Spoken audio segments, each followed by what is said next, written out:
ជំរាបសួរអ្នកទាំងអស់គ្នាថ្ងៃនេះខ្ញុំអានការប្រៀបធៀបតួអង្គរឿងកល្យាណមិត្តសុខុមនិងសាវ័នជាកល្យាណមិត្តរៀនថ្នាក់ជាមួយគ្នាសុខុមជាកូនអ្នកមានគេមរតកដីស្រែច្រើនឯសាវ័នជាកូនកសិករមានវង្សត្រកូលល្អថ្ងៃមួយគ្រួសារសុខុមបានលក់ដីស្រែមួយចំនួនបានប្រាក់យ៉ាងច្រើនខ្លាចជាអ្នកមាន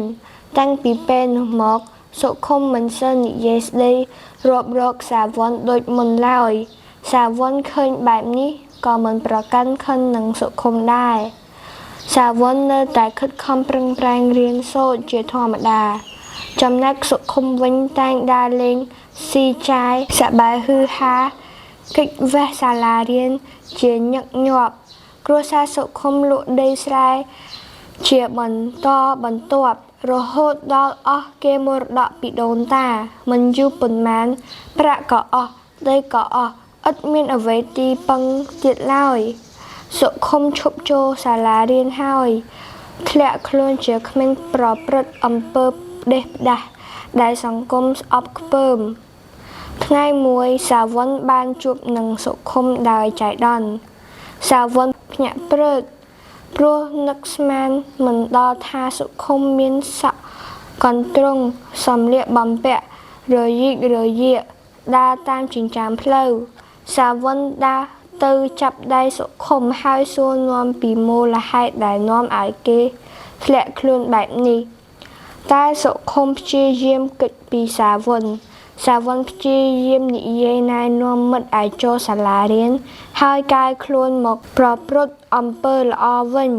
សុខុមមានចិត្តរីករាយដែលសាវ័នមិនប្រកាន់ខឹងនឹងខ្លួនហើយក៏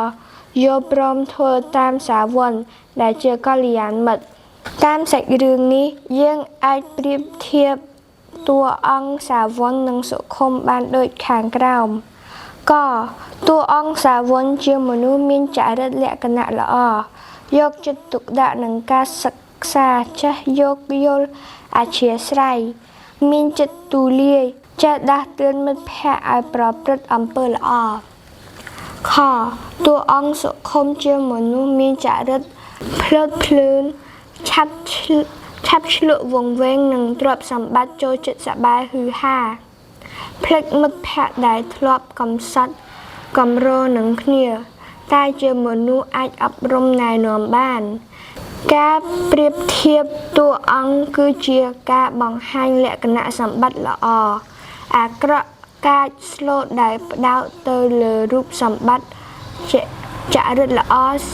សកម្មភាពរបស់តួអង្គជំរាបលាអ្នកទាំងអស់គ្នា